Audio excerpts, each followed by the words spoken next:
All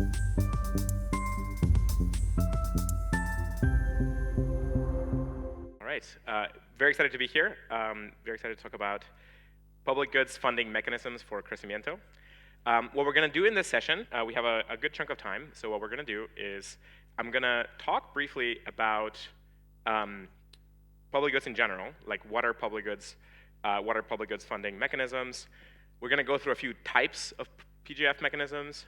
Then we're going to talk about what Crecimiento and Aleph need. So we're going to think a little bit about kind of where Crecimiento and Aleph are now, think ahead a little bit to the next few months, and think about what are the structures that we need to develop.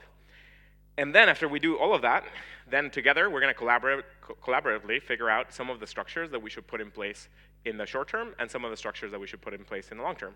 So the first part is going to be me speaking mostly. I might kind of prompt a little bit for interaction, but then towards the end it'll be mostly interactive. So I know that with the stage it feels a little bit far away, but raise your hand, and if there's a microphone, that would be useful. Cool. So let's dive in. What are public goods? So public goods are a type of a good or service or thing that tends to be non-excludable and non-rivalrous. The idea here, it's something that is kind of environmental. It's kind of something that everybody can can leverage. Think of private goods as things that are consumable or excludable in some way. So things like food, clothing, cars, and so on. And think of non-excludable things that are rivalrous, things like some kind of natural resource like timber or coal or forest or something like that.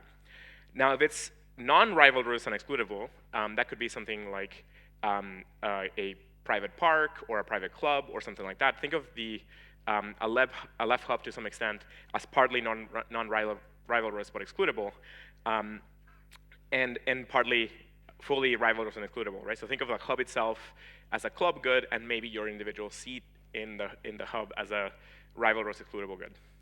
So public goods are these kind of structures that are both non-rivalrous and non-excludable. So think of more the software infrastructure that we use. Think of the calendar. Think of the website. Think of like the comm structures, and so on. So the distinctions between these are kind of fuzzy. It always sort of depends on the specific group, who has access to those goods, and what the frictions are to that access. I wouldn't think of these definitions as very stark and well-defined. They're much more intersubjective and subject to the individual kind of moment when you're kind of testing whether or not an individual's access or a group's access to a good, how that sort of works. So if we think about some examples here, we already talked about the hub. You can think of the conference space as being able to attend when there's plenty of space. That might be a club good because you need to be able to have access. There's only a limited amount of speaking slots, so that means that's rivalrous. Then think of things like Morphe tokens. That's very much like a private good, and so on. But the effort to onboard a lot of parties into that network might be a club good instead. Then think of things like funding for programs. So if you want to run a hackathon or you want to run a hacker house or something like that, and you're going to provide it as a service to the community, you can think of many different kind of funding models for that. You could charge the individuals that participate in that. That's kind of more of a private good sort of thing, or a club good sort of thing. You could go for sponsorship and make open access to those systems. That becomes more of a public good type funding structure. Cool. So one really important thing that I always like emphasizing when thinking about public goods is that most of the people tend to think of the world in this kind of zero-sum kind of mentality, where you have a set of games, and there's kind of competition between things, and there's only a fixed amount of resources, and for somebody to have something, that necessarily means that they're taking it away from somebody else. This kind of thinking has dominated our way of thinking for the last probably 10,000 years. Most of the thinking was kind of like that. Maybe 10,000 years is too much. Maybe 2,000 to 3,000 years, 2,000 to 4,000 years. Instead, think of like positive sum games, where instead parties collaborating can generate an enormous amount of growth and value together, and build much more useful and valuable things by coordinating and collaborating. So think of the technological progress of the last few hundred years as a great example of positive sum games. Participants exploring the world together, doing science together, discovering new technologies, producing those technologies, and deploying them. is a massive positive sum game, right? And that involves the production of private goods, public goods, club goods, all of the different kinds of goods. Also some bads, right? Like there are such things as like private bads and public bads and whatnot that like are bad offshoots from that process. But anyway, you want to be able to, in any kind of economy or community or network, you have these systems that provide that create the goods themselves, that run or steward or manage the commons or that manage the systems that people use. And you want to create structures that upkeep those things, that provide the improvement of those things, that create new things and so on. So you want to kind of, whenever you have a community or a network, you want to think about the structures at play and how do you make sure that there are good incentives for people to continue good upkeep of those systems and create new ones, right? So you want the community and the commons and the network to be constantly improving. And ideally, you want good incentive structures that make sure that everybody is benefiting and being better off from doing this. There are classic type problems in managing communities and managing commons, like the famous tragedy of the commons and others, that create this kind of like environment where, depending on how people collaborate or what they do, you could be in a situation where you have a zero-sum game or a negative sum game, or even a positive sum game that's unfair, where some parties are doing much more of the work than others, there's freeloading, and so on. So you really want to think about carefully the incentive structures at play, and you want to create environments that cause as many people as possible to want to improve and take care of and benefit the broad commons. And often that means the mixing of private and public good structures. Like you might have some broad public good that's built with a component of private good that ends up funding the provisioning of that thing. Think of a lot of the software infrastructure that we rely on today as being this kind of mix between private and public goods. Think of GitHub as simultaneously this huge, massive public good and a private good, where you can have like your own private repos and whatnot, and the business of providing those private repos helps provision this massive public good that everyone benefits from, and then there's this reinforcement between the private goods and the public goods that produce a much better network structure. There's another thing that I'll mention here, which is the things called network goods, which are things and systems that get better when more people use them.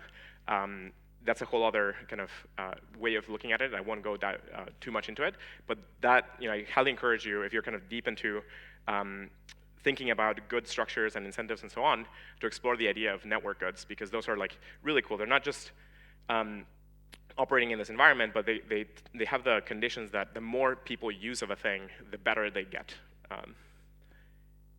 Cool. So how do we provision for these kinds of things in our digital world, in our crypto world, and so on? Naturally, there's a lot of older ways of provisioning for public goods, but in the crypto space, we've invented a few cool things. We have things like grant rounds. We have things like, Gitcoin built a lot of grant round type structures. We have retroactive mechanisms like retro-PGF. We have DAOs that fund things together. We have fast grants. We have all kinds of systems that we've been building over time.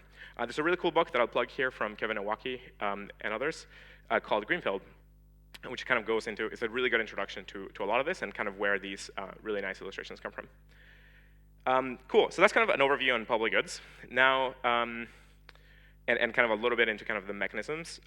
Maybe one additional thing I'll say is, a mechanism here is some structure that participants in the economy or the community are participating in that aggregates capital or funding in some way, and then deploys that capital or funding or resource to a certain set of parties according to the rules of a mechanism, right? So you can think of something very straightforward and simple as like a community grants program that's community funded, right? So there's a treasury, a set of participants contribute money into this treasury, and maybe they receive a certain amount of votes that they can use to then distribute the funding of that treasury.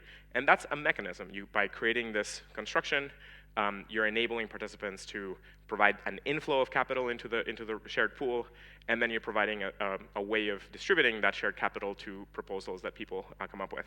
Now, what kind of voting structure you might use is an interesting design question. Should it be like, equal vote independent of how much you put in?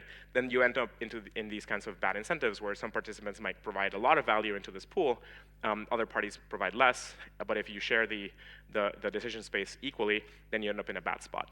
You might do the opposite of saying, hey, just vote proportional to what people put in. And that also leads to some bad situations where you might have a few small groups providing most of the capital and deciding most of the outcomes of the shared pool. And so you end up with some, that tends to do better than the prior example, but also has some failure modes where a lot of goods and tools that a lot of people might benefit from don't get voted. There's an in-between mechanism here called quadratic voting that kind of became very popular in the crypto space, which is kind of this in-between mechanism that allows you to effectively you use a function based on the value that you're putting into the system, but basically as you add more funding, the marginal additional voting power that you get keeps decreasing. It's sort of the square root of the voting power. Oh, sorry, of the funding that your voting power is the square root of how much you put in. So that you have this graph that sort of levels up. So the more that you put in doesn't necessarily get you the ability to kind of override the rest of the community, but you do create a very strong incentive for participants to really support and fund the things. This is one of the things that led to Gitcoin's success with Gitcoin grant rounds. But this is just a taste and a flavor of the whole universe and design space of possible design mechanisms that we might use. What I would say on this right now is, before I kind of jump into exploring the universe of things that we currently have to play with, that first of all, it's really exciting that we have all these mechanisms now live. We didn't used to have these 3-4 years ago, and so it's been amazing to see the explosion of good systems and mechanisms that people have built.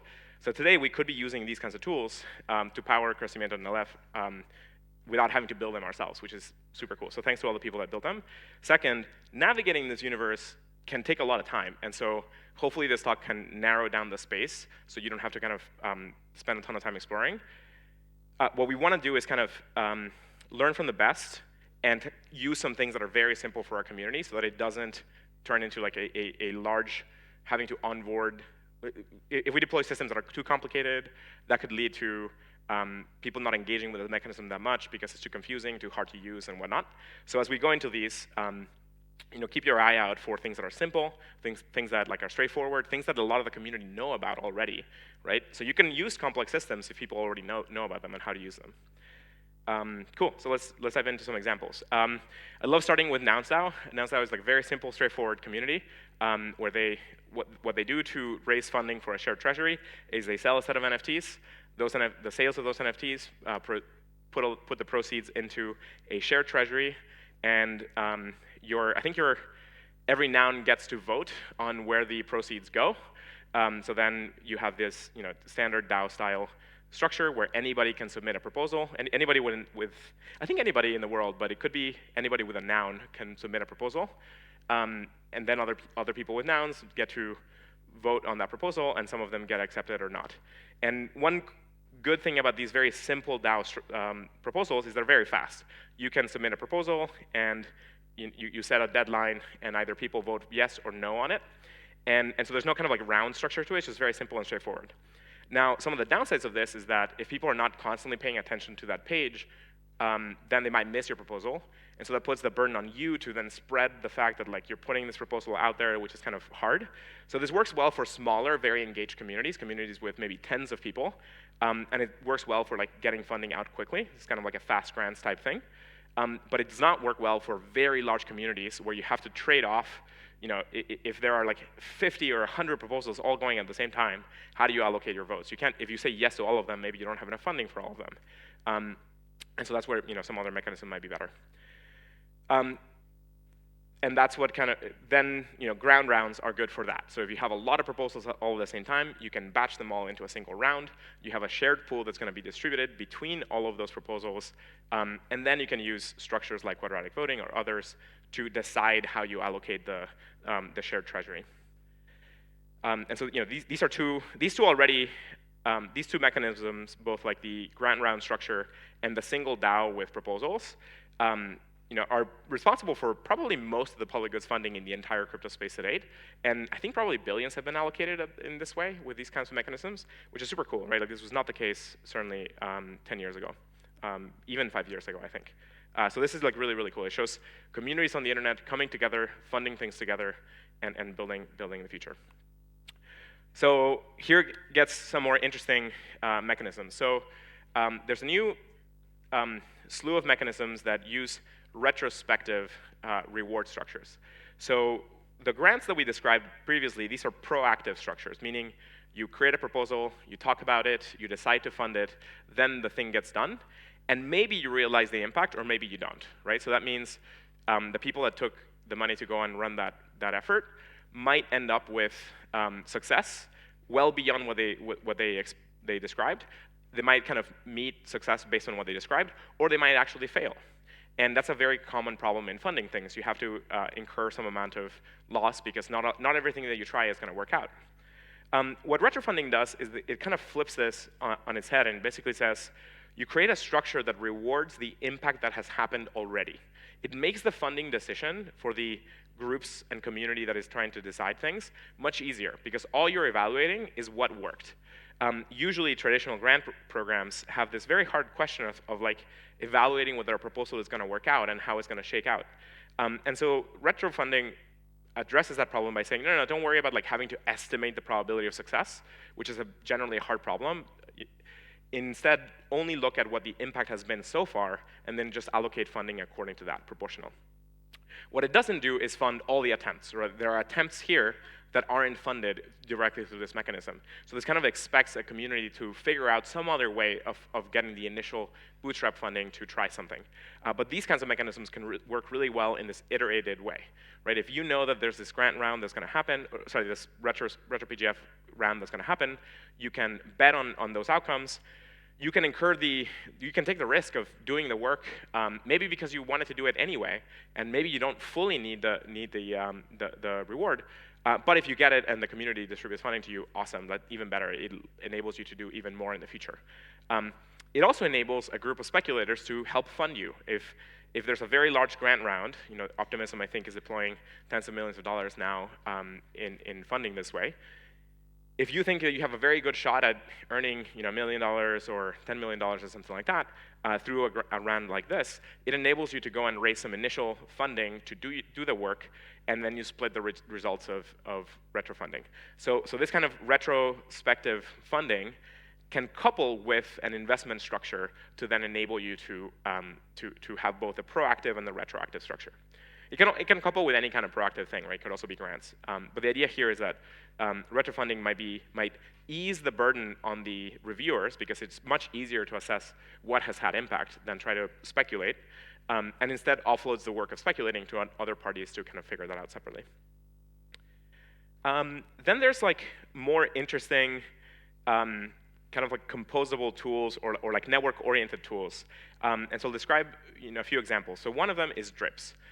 Drips is a really cool idea that has been tried a few times. I think the original Gitcoin was modeled this way. There's another project called SourceGrid that tried to do this, and certainly there's been a few attempts. But Drips is by far I think the best example of doing this well.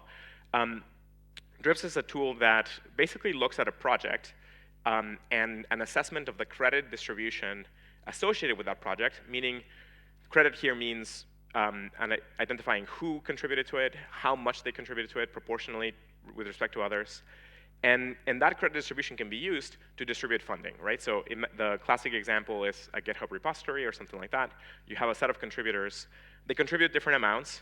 And so you kind of set that rough distribution. That's a hard problem, but suppose that you can set rough amounts that seem right.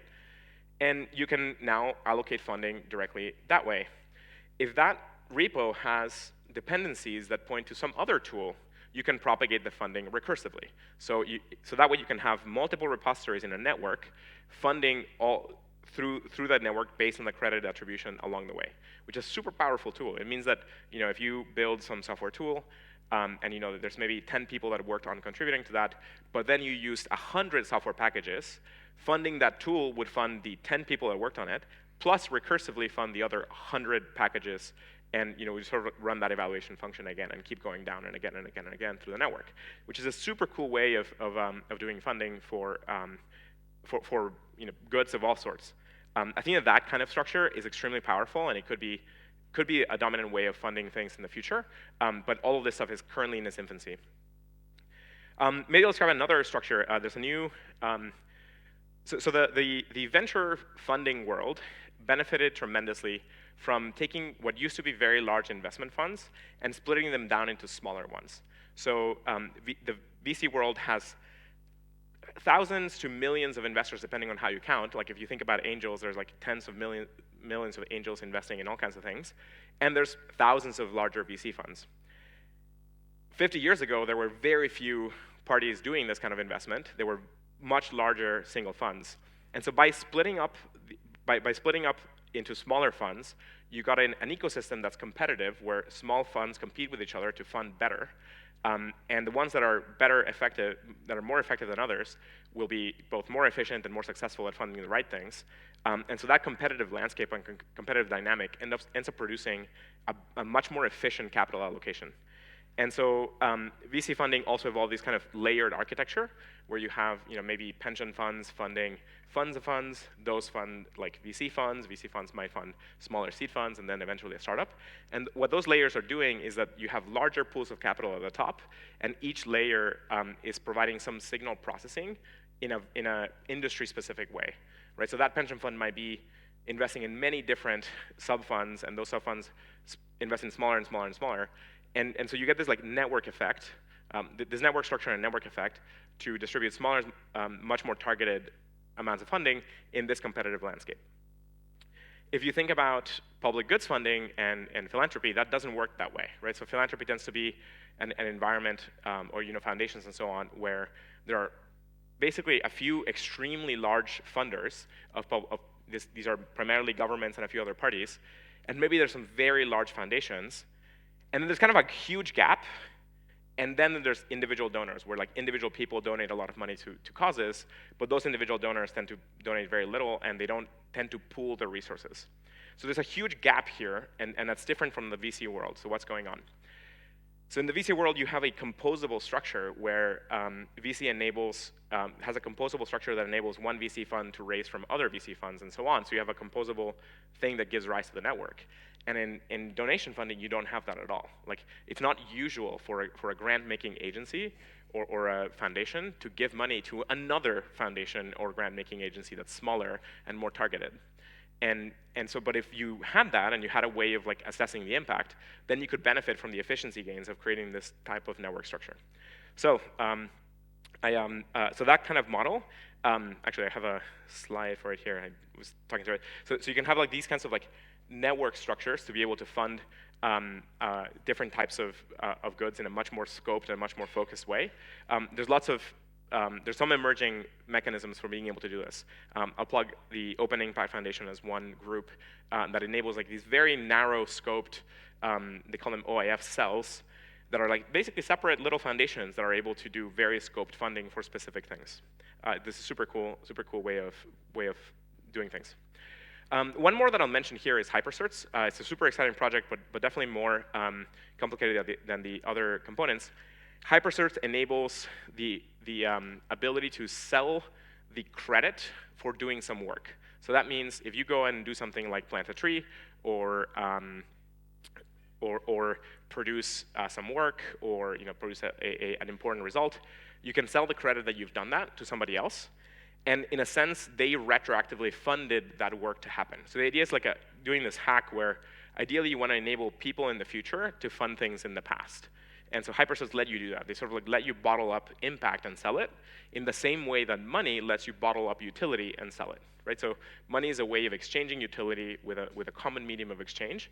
Hypercerts give you a common medium of exchange for impact. And so that's a super cool, interesting construction and idea. There's a set of communities kind of working on this. It can be a really useful way of funding large-scale community goods. Think of events, think of even like large-scale actions. In general, they provide this like extremely powerful composable primitive that can fit into a lot of other components. Cool. So in general, a lot of these kind of public goods funding mechanisms can be wired up together. So you can have one grants program wire up and fund another grants program that's more specific or works differently or whatever. So this lets you kind of build up a network of mechanisms. And that's a really useful thing because it lets you kind of create small composable structures and try them and test them out. And if they're successful, then you kind of increase the allocation to that. And if they're not successful, then you kind of garbage collect and remove that. yeah, so these are like maybe some other, so I had like some visual examples here, some other examples of retroactive structures. Prizes are the very famous retroactive sort of structure, right? Like the Nobel Prize is a great example of a retroactive recognition and reward for having created some value. Yeah, and then the traditional proactive structures include things like standard donations, philanthropy, and so on. There's a lot of experiments going on in different voting structures, but I think this we haven't yet seen a lot of really good outcomes here beyond quadratic voting. I think maybe quadratic voting has been the most successful. Maybe badge holders the second. Badge holders is where like you kind of select a group that sort of represents the community, and there become these experts that allocate on behalf of the community. And you can then engage and discuss whether or not the badge holders are doing a good job. But that definitely makes it easier for a community to select what to fund.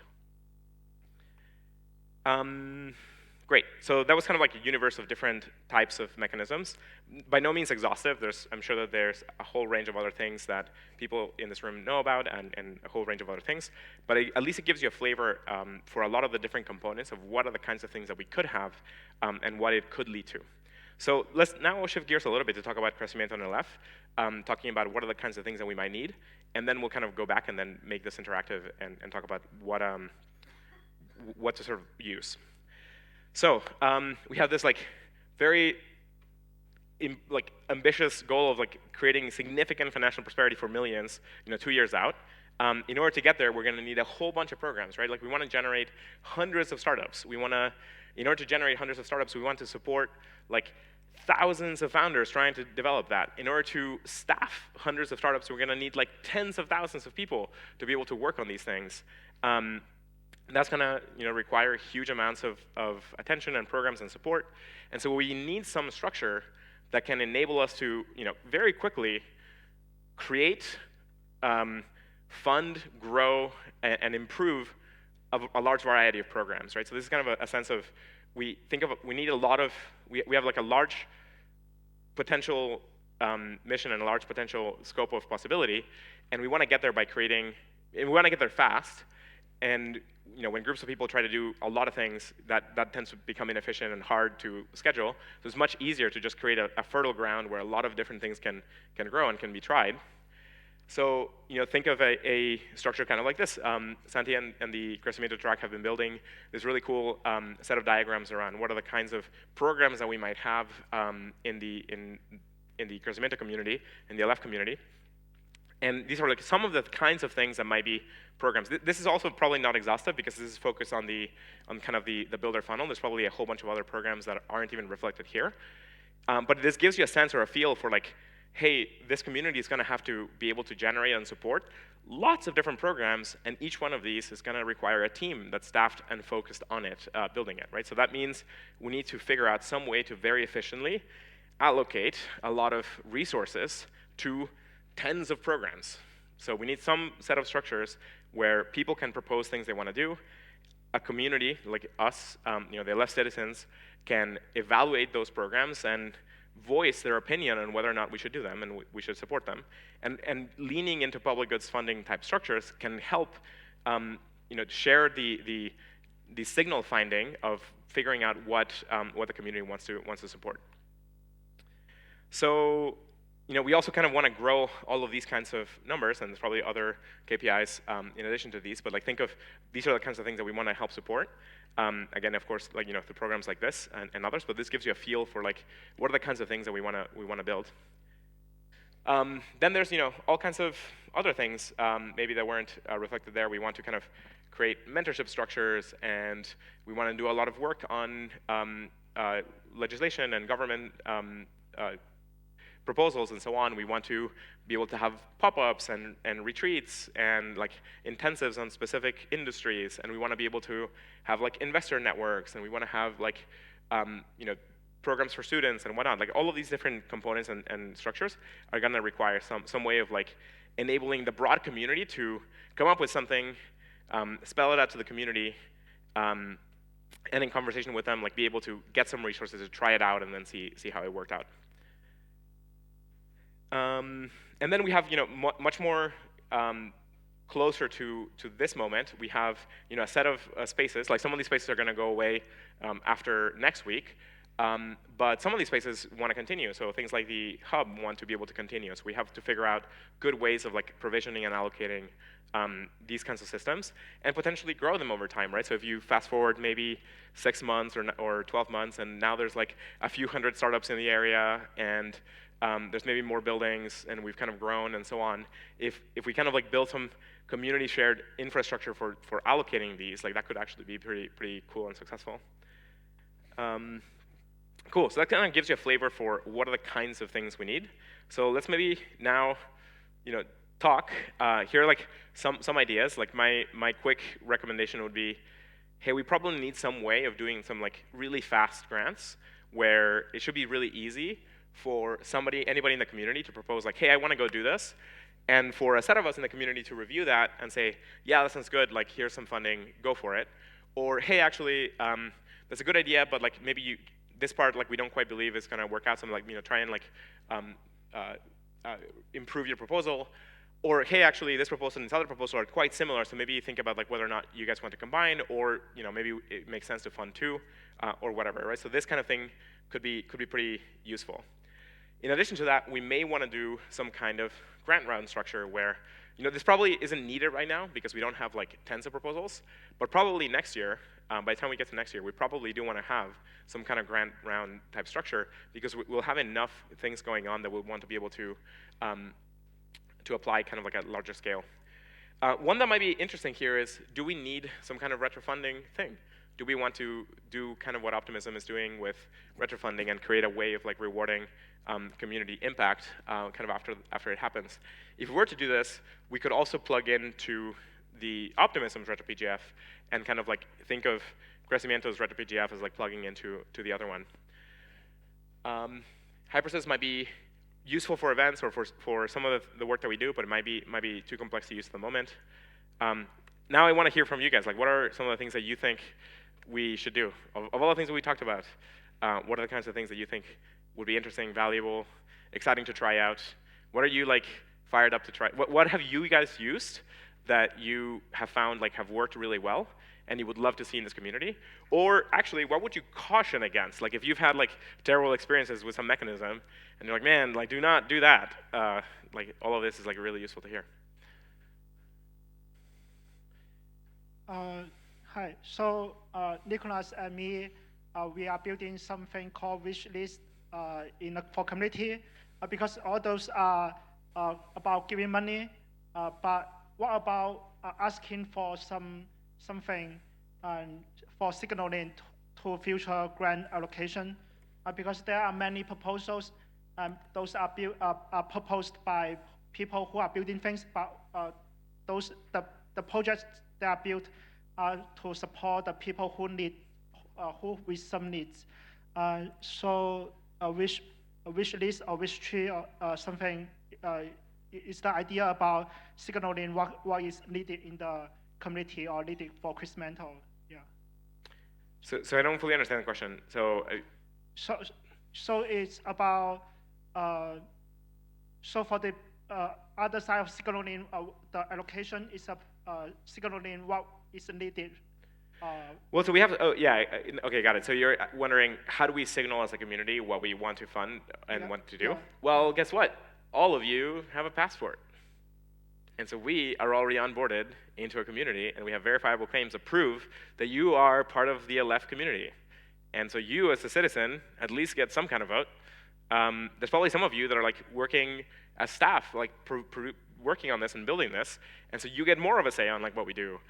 Maybe some of you are like interested in funding some of this work, and so like if you and others pool your resources, then maybe you guys can allocate your capital in the way that you want. We want to create like a very robust, organic way of like building out a lot of this. But we already have like good primitives that show, we have a bunch of groups. We have everybody with a passport. We have all the startups. We have the scholars and fellows.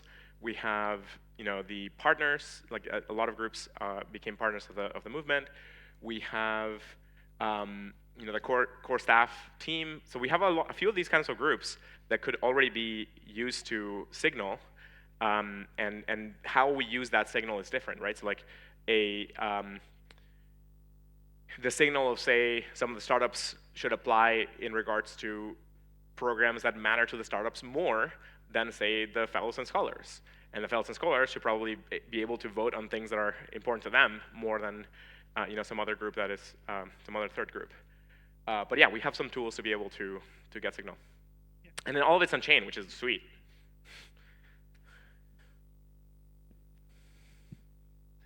One, this is exactly what we're building. Awesome. Yeah, this is what Community Graphs does. It's like you can map the startups group into one area and the hackathon people into another area, and basically capture community sentiment around as we're all doing diligence on each other's projects as potential stakeholders and collaborators, and like what do we think of what each other are doing, like in areas where we have domain expertise or relevant interests. So and that plugs right into an allow list, Quark ID, whatever, however you want to map that to other infrastructure, like what Jiang is talking about as well, would be very complementary because it's signal stacking, right? So it's not an either or proposition. Yeah, that's awesome. So I would say try, I don't know if you have something live for the community yet, but if not, you should do that. And you should like test out some way of like sense making with the community on what are the things that we should fund and support. That is live, and we're ready to start collaborating. Yeah. Awesome.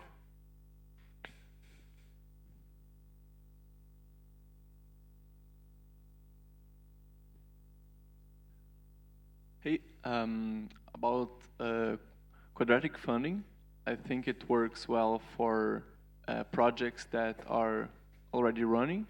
But for example, for projects that are starting and needs to bootstrap, I think some mechanism like a knapsack or mix it with quadratic funding would be something more ideal. Talking this because that was one of the situations, for example, in the Zuzalu quadratic funding round, where you have new events, new projects coming, and then kind of like just the raw quadratic funding isn't so efficient because some projects get less than they need to execute, and the other projects get more. Yeah. So it's like inefficient. So it's better if you have the project saying how much it needs, and then kind of like mix it with quadratic funding. So yeah, that's kind of, I wrote an article about it, is like knapsack quadratic funding will be kind of the name of it. Yeah. Yeah, so that reminded me of another mechanism called the S process that tries to solve that particular problem. The S process allows a group of funders to ask a set of experts for recommendations based on how much the proposals need, and then they allocate shared pools of funding according to their utility functions and preferences. But yeah, a lot of these, like all of these kinds of things are just trying to figure out how you take a group of people that care about things. They don't care about them in the same way, right? They have like different subjective preferences, but there's high overlap, to take a pool of resources that's kind of communal, but kind of not, right? It's kind of a mix of private-public capital, and how to allocate them to a set of proposals to improve things, right? And so like all of these are different ways of solving that problem, and a lot of each of these has pros and cons and whatnot. I think both of these, NAXFQF and S process, are not so well known and easy to implement that I would think they might not be like good for us in the short term, but they definitely seem to be things that we should experiment for the medium term. Yeah. Super. Big. Thanks for the talk. One thing that I want to say is a kind of methodology or mechanisms to measure impact. So to get rid of grants grabber, I think of how can we measure impact of the grants that we deliver for people, right? So a way to ensure reputation. So a kind of score or something like that, like. Because you see someone taking a grant and how's the result of this, and the next year he take the grant again and nothing again, So something that can empower people that in fact make an impact in the ecosystem. So great point. a lot of these large community scale things do not yet have great answers to how do you measure the impact. And that's kind of why retro PGF started, because like it kind of came out as a response to these other mechanisms being insufficient. And so you just kind of try to say, don't even like try to speculate on the impact and then learn about it later. Just go straight to like just assess the impact after the fact. But what you're describing is more close to what traditional foundations and grant maker organizations do, which is to, evaluate a set of proposals and decide how they're going to allocate based on the validity of those proposals and the likelihood of achieving impact. And sometimes it becomes like a conversation with the parties that are proposing to like adjust the proposal to maybe be able to reorder whether going after or tweak it or whatever. And so that whole work tends not to happen in these kinds of community-oriented things. So it's much harder, right? Like that conversation is much larger, much noisier. Smaller grant funding groups can do that kind of thing. But like I think maybe this model where you have like OIF cell type things could work for that, where like you have, maybe if we come up with like a few verticals of areas that we care about to fund, then we could like fund those, and those are individual people or a couple people that like whose job it is to go figure out how to fund that vertical, and they are kind of responsible for figuring out the impact. And if they succeed and we think are like, oh man, like they did a great job, then we fund them even more like the next time. But if they don't succeed, then we fund other groups, right? So you like this is part of what made VC extremely successful. Let me find.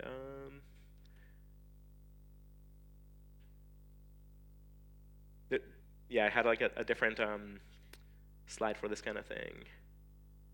So this is kind of like the network structure that I was trying to describe earlier, where if you look at VC has like a whole staircase of funding at different scales, and it kind of like works in this kind of network-oriented way in layers, and that enables a very massive scale competitive landscape where there are tens of thousands of parties competing with each other to be efficient, and then and successful, like not just efficient, but like actually produce like good impact.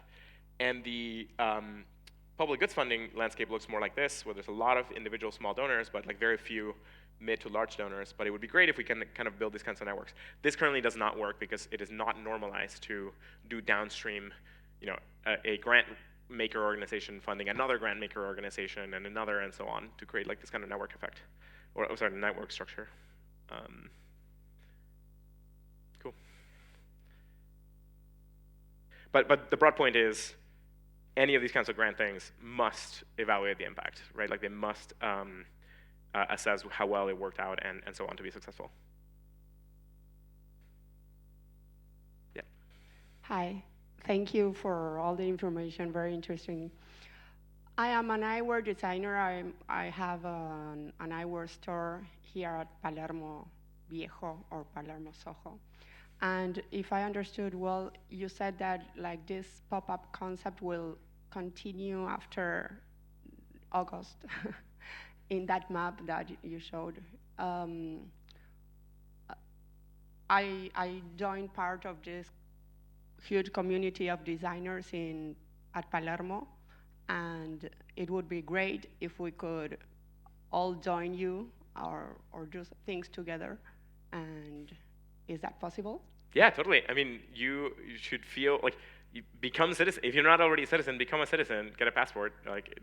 Yes, I want my passport. And then yeah, like all of these will be. We're gonna try and do as much of this as we can in like using on-chain structures that enable you to like vote on things and propose things and whatnot. Already, the schedule for Aleph was totally open, right? Like anybody with a passport could like submit events and add events and whatnot, which is like a really, really cool way to organize a community. And to your question, like, so the pop-up formally will, like the current pop-up will end in September 1st, but already a lot of folks, the hub will most likely continue. Like a lot of people kind of want to keep the hub. And so this is likely to continue in some capacity. And we're likely gonna revitalize, like have more pop-up moments where we bring more of the world here. and so something will continue here, and we're figuring it out this week. So this week, a bunch of us are having conversations on what exactly will continue in September and October and so on. And after those conversations happen this week, on Friday, we're gonna try and describe what we think will happen in September and at least give a glimpse to October. But all of this is very organic, right? So all of this is kind of being built through in conversation.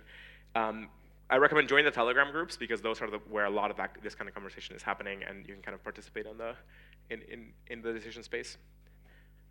Yeah. Thank you. Who was first?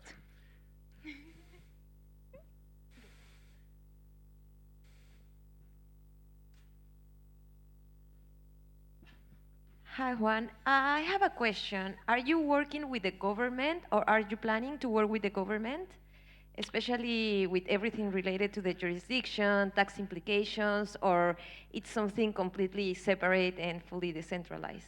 Yeah, so that is probably out of scope for the public goods fund conversation. There is a group in the Crecimiento movement that is working with different government folks and regulators to figure this out. That was part of what the regulation day last week was super focused on that. So on this stage, we had a lot of the government folks from Argentina come and talk about how crypto works today and so on. And that's been really great to see the support so far. It's been awesome. I think there's huge questions in the future around how to create a really top tier business environment for companies here and for communities here and for people here and for startups. And so that's going to take the next year or two to figure out. Thank you. And another question, sorry. Are you planning to expand this Aleph movement to another countries in Latin America, or right now it's just Argentina and? So Crecimiento is just very focused on Argentina. I think it would be amazing to see these kinds of things prop up elsewhere. But who knows how this will develop, right? I don't know, maybe next year, a lot of the community has grown tremendously and it starts spilling over into other countries, and that would be amazing. But I think this is for us to figure out. So I don't know. Right now, a lot of us are super focused on this roadmap here, but if you want to go and spread it to other countries, go for it, awesome. And I think over time, the more we succeed in one place, the more we're going to be able to compound that and grow it into other places. So I would say we need some amount of critical mass to be successful, and then we can kind of grow and expand. That would be kind of what I would recommend. But I don't know. A lot of us are just hyper focused on this for the next couple of years. Awesome. Thank you.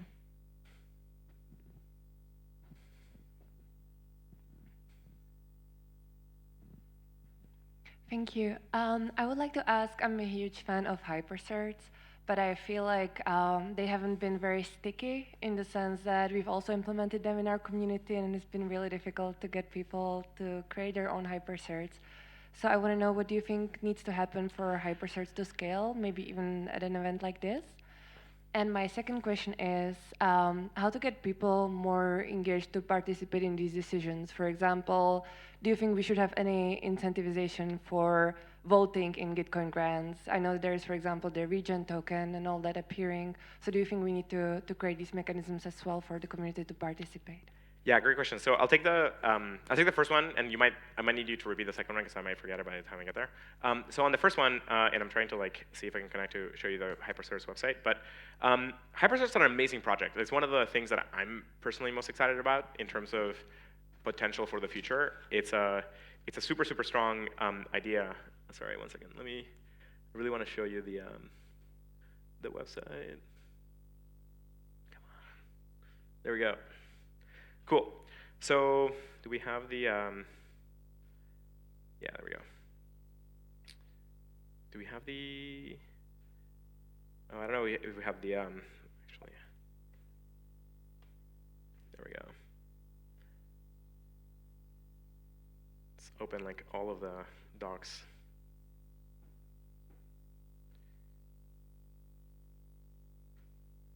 So maybe I'll use this. So the whole idea of HyperCerts is that you have some space of contributions, and you want to be able to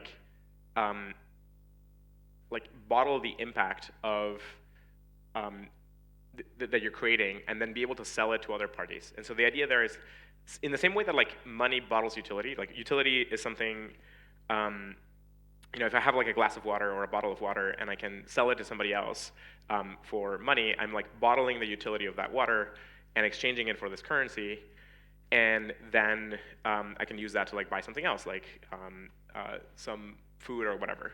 And hyperstores let you do that with impact. And today, like I think there's good infrastructure already for like the minting hyperstores and creating them and associating with components. But I think right now we have maybe the tooling is not that easy to use yet. So I've tried to use hypercerts many times for many events today, and I still keep running into trouble using them.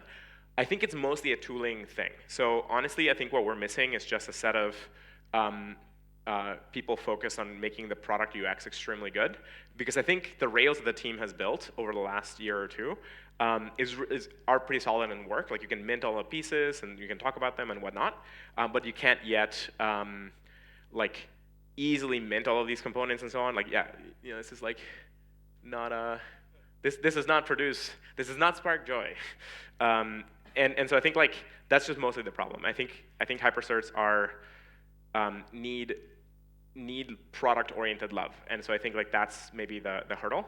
But it's a great question. I think if you have thoughts on who, this could be like a very interesting kind of tangential project where like if we start using hypercerts here, maybe a set of people get like really excited about it and can help contribute to building the product tooling.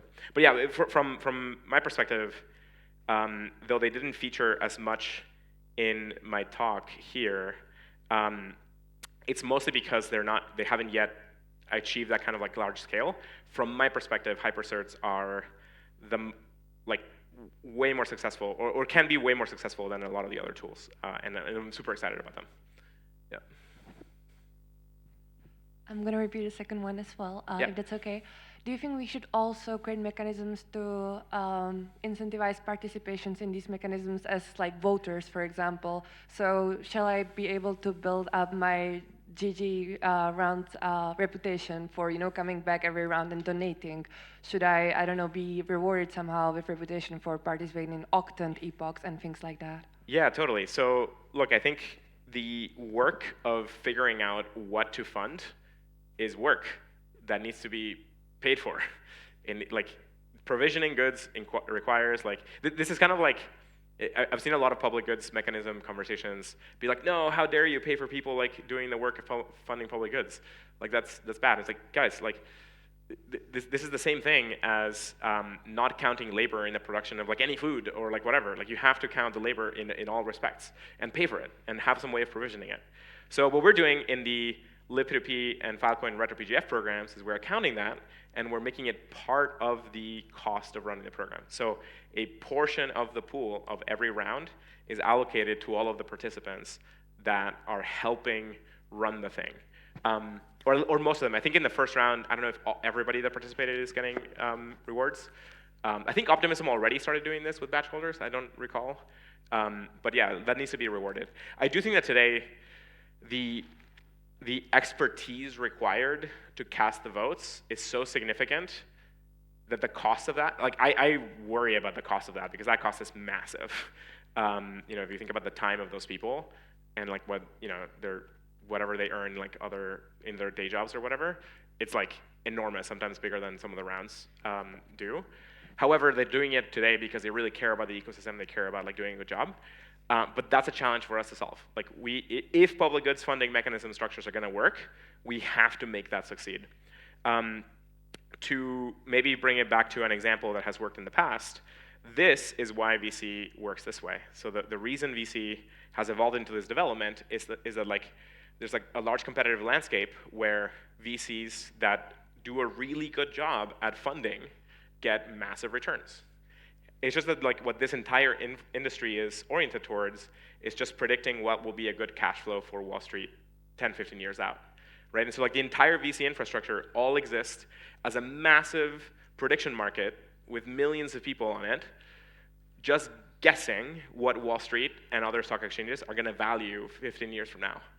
And likewise, you could create a similar type of market and produce kind of like this cottage industry of funding allocators if you do something similar in the public goods space, right? So like that's kind of like one of the things I want to do in the long term is be able to like allocate like massive amounts of capital in this public goods oriented way and kind of create an evolutionary structure for like smaller funds that can allocate that capital really well, effectively, right? If you do a really good job at like funding these parties and you experiment on the impact, you have to like really assess them on impact, then you can end up with something kind of similar.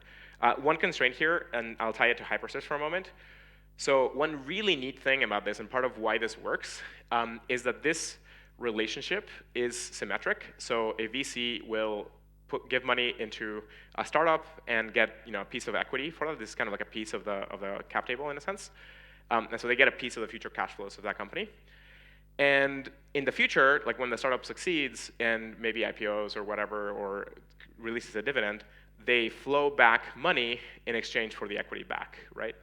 And a VC uses the exact same structure to raise from their investors, right? So a VC will raise in the exact same model from their investors. And their investors will do the same thing all the way until there's like some individual people here. And so this network is composable. And what else kind of works that way? Neural networks. So it turns out, and I kind of like realized this a few years ago, it's like, whoa, it turns out that what VC has been doing is something very similar to living systems and neural networks, which is to do massive scale signal processing on an extremely large information dynamic surface. And we do it by creating individual neurons, in this case VC funds, that have a learning rate associated with them, and they have funding going to them and funding that gets spread out from them. And if they're successful, they activate more. Like activation in neural nets is, if they succeed, they activate more. So that in this case, it would be VC funding getting more, like a fund being so successful, their second fund that raises more. And the ones that fail, get deactivated and then eventually die. And so, this we know from the last few decades that this is a phenomenal way of doing information processing, and our capital structure works this way. It's just that all of this massive industry is just predicting cash flows in Wall Street. And it would be great if this was predicting something else than just whatever Wall Street is going to buy. And so I think if we can do this for this kind of thing, that would be super, super cool. But that's a whole other, that's like a larger, multi-year quest. Oh, sorry, I was going to tie it to hypercerts. So hypercerts, so there's a core problem here where you can't quite do this composable structure with the public goods things because you don't have the equivalent of a stock certificate to flow back, right? Stock certificates is what gives the VC the ability to have carry and kind of incentivize really, really effective investment selection. And so you need a corresponding very high signal, very high return way of assessing the impact and kind of like propagating the impact in this way. Like, the LPs over here are not interested, don't care about what the startups are here because they just care about each individual layer. That's kind of why this thing doesn't work in public goods, is because we don't have a way of describing impact in a composable way.